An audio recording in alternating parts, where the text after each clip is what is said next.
everyone, welcome back to another video. It's Grace, and the video that I'm going to be doing today is a spoiler-free review of Malice, which is the first book in the Faithful and the Fallen series by John Gwynne. So the first thing to say is that I really loved this book. I thought that it was a great entry to the series, so it's going to be a positive review, obviously. So, just fair warning that if you didn't like this book, you probably won't agree with me, but that's okay. I just kind of wanted to give fair warning so that everyone knows what they're getting into. This is going to be a positive review, just saying. So first, let's just give kind of a brief synopsis about what this book is about. So I am going to read the back of the book a little bit because I want to give a proper description of these characters. So this is what we have. The world is broken. Corbin wants nothing more than to be a warrior under King Brennan's rule, to protect and serve. But that day will come all too soon, and the price he pays will be in blood. Evnis has sacrificed, too much it seems, but what he wants, the power to rule, will soon be in his grasp, and nothing will stop him once he has started on his path. Veridus is the newest member of the warband for the High Prince Nathair. He is one of the most skilled swordsmen to come out of his homeland, yet he's always under the shadow of his older brother. Nathair has ideas, and lots of plans. Many of them don't involve his father, the High King Aquilus. Nor does he agree with his father's idea to summon his fellow kings to council. The Banished Lands has a violent past where armies of men and giants clashed in battle, but now giants stir anew, stones weep blood, and there are sightings of giant worms. Those who can still read the signs see a threat far greater than the ancient wars. For if the black sun gains ascendancy, mankind's hopes and dreams will fall to dust, and they can never be made whole again. So I kind of just wanted to read that because of how epic it sounds, because this is definitely the start of a world that is going to be an extremely epic fantasy series, and that is very much my style, so I love that about it. But essentially what this book is about is, you heard from the back of the book, it is multi-perspective, so we follow quite a few characters actually, and not all of them the ones that were named on the back of the book. So Corbin, the young warrior, or the young warrior in training, is one perspective that we follow. We also follow his sister, Cywin, I believe is how you say her name. Then we do follow Evnis a little bit, the man who is thirsting for power. And then we do follow Veridus, who was mentioned as the newest member of High Prince Nathair's warband. But although High Prince Nathair is a very pivotal character in this book, we don't actually follow his perspective, which is interesting since he's on the back of the book. But we do have a couple of other perspectives that we follow, one of which is a man named Castell, and he is from another kingdom in the continent, the Banished Lands, and so he is the nephew of a king, and he has his own problems with that kingdom. And then we also follow a man named Camlin, I believe is how you say it, and he is sort of like a woodsman, an outlaw, a brigand, who is part of like this band of brigands. So we do have quite a few point of views that are in different points geographically on the continent, part of different kingdoms, and that was really interesting because you got to learn a lot about this world through the characters, and I can see some people having a bit of trouble at first because there are a lot of names and places and a lot to keep up with, but I found that once I was able to get a handle on who the characters were and who they were related to, after that I had no problems with like keeping everything straight in my head and going along with the story as it was told to me wherever it was that we were on the continent. Let's talk about like the setup for the conflict in this story. So essentially, you heard a little bit from the back of the book there are some ancient conflicts. And so at one point in the very distant past, men and giants used to live in harmony in this place called the Banished Lands.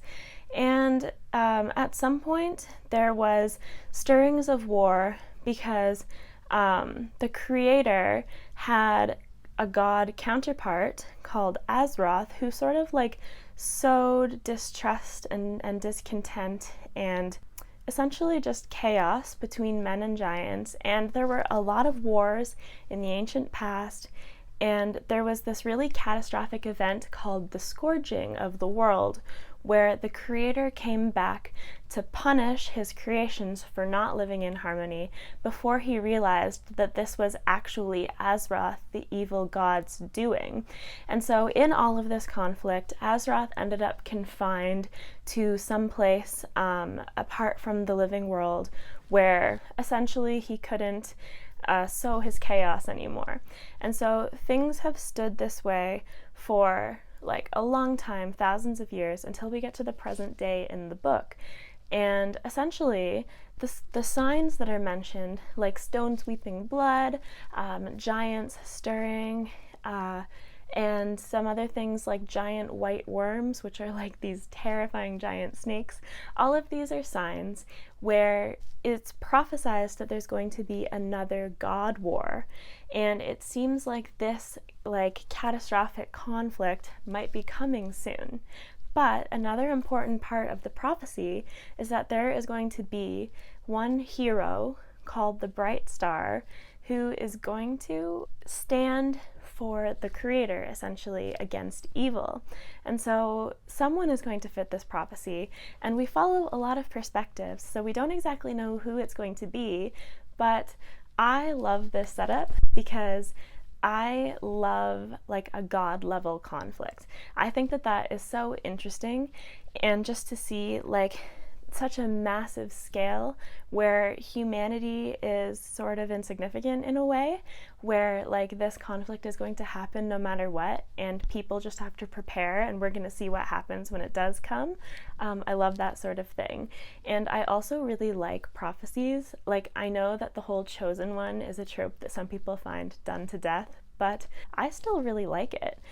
So the reason that I think it's important to start talking about the characters is because they are heavily tied in my opinion, with the pacing of this book. So a lot of people who don't like Malice, well, and even the people who do, say that the first half of the book is like super slow, super boring, not much happens.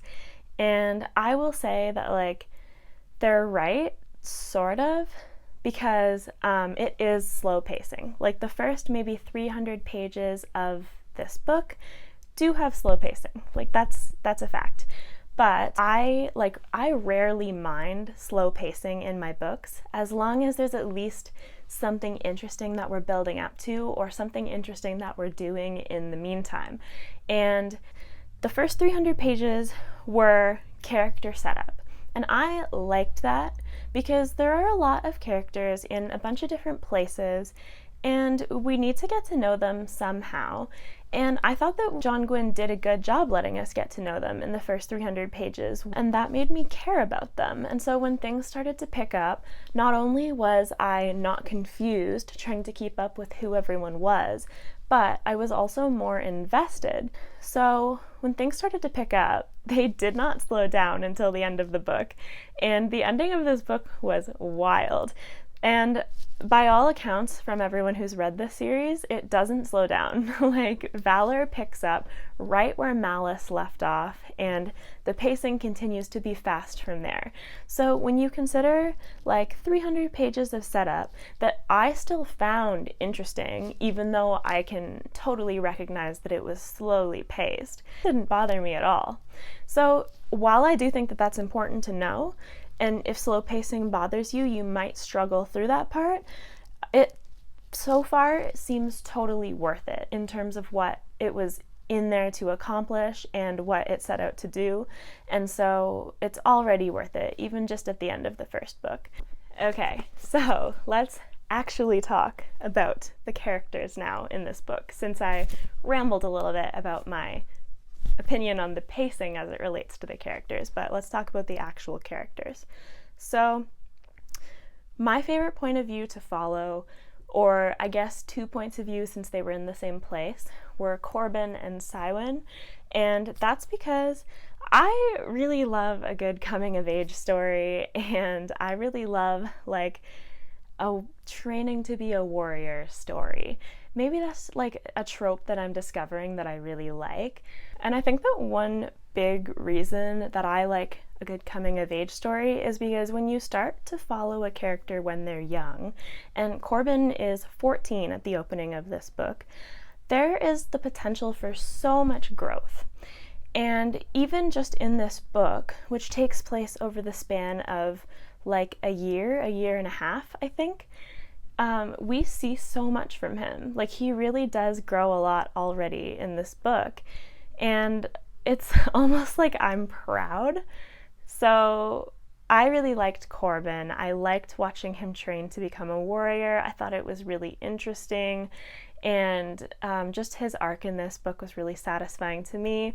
And his sister Cywin, she is like a really like feisty, resilient, like doesn't take any crap type of girl, and so I really liked her. She like is very quick to jump to like defend any one of her friends, so I really liked following her as well. And she kind of seems to have that whole like it's not fair that girls can't be warriors too thing going on, so I think that that will be really interesting to see develop with her. So those two, just to start with, I really enjoyed following them. I really enjoyed their family, like I liked their parents, and in their storyline, or in their like location I should say, they also have this one adult male character who I won't name just because spoilers, but has a very mysterious past, and I love that type of character as well, because it's sort of like, where did you come from, like who are you really, and why are you here like taking an interest in our main characters, you know? So I really liked that aspect as well. But moving to a different location, we have Veritas and we have Nathair. And like I mentioned, Nathair isn't a point of view character, but Veritas is. And so we get a lot of their joint storyline from Veritas's eyes. And our story starts with Veritas and his family visiting Nathair and his father, the High King's palace, and essentially Veritas's family asks like, can Veritas be part of a war band, or can you train him, because that's sort of a traditional thing for them to do with their sons, where they train for battle. After they become a warrior, they go out and get some like real experience, I guess. High Prince Nathair accepts him into his war band. They become friends, and this all happens right at the beginning. And so they go on a really interesting journey together, where we learn a lot about the history of this land through them because of their quests and what they're looking for, and their like inquiries into the past and things like that. So they have a really interesting storyline as well. And now the other main one is Castell, and he provides something a little bit similar but different to what Veritas provides. Like, I had similar feelings towards them because they kind of seem like, oh, good guy warrior types, but Castell's is different because he has a lot of trouble with his cousin, and they are kind of at odds. They have kind of a rivalry going on, but since they're both growing into men, it's deepening into something more serious than just a childhood rivalry. So he's kind of on uneven footing. He's not sure whether he should stay or not, because he just thinks that life might be unpleasant for him. He and one of his good friends, who is also a warrior, who is what is called his shield, they kind of go off and have some adventures of their own, and so what they do is really interesting as well. And then finally we have Camlin, who is like a woodland brigand, and I don't really want to get into what he does in the story, just because I think that that's a little bit more spoilery, but he was an interesting character as well. And so he is sort of like the outlaw, but the guy that also has morals at the end of the day, and so I kind of liked him for that.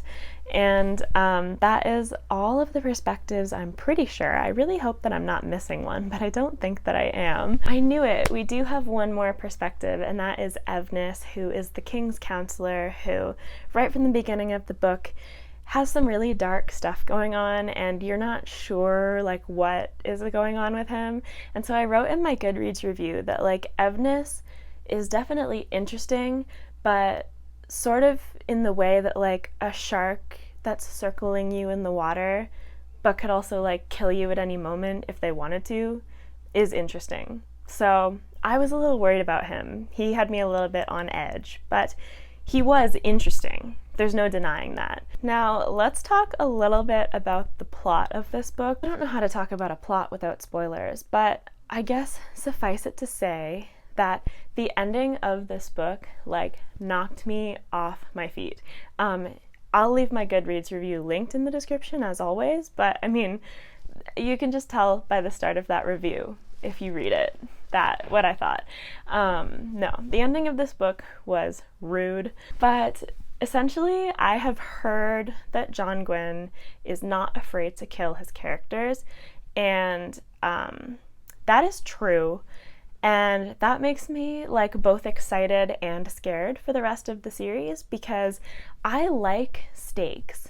There has to be stakes, and there very clearly is here. And so that is a main thing that I really like about this. Like recently I've been reading some YA books, and while I like them, it always knocks a little bit off of my enjoyment when the ending is like really prettily wrapped up in a neat little bow and everyone is happy. Because if you have a violent nature of your plot or your story, that's just not gonna happen.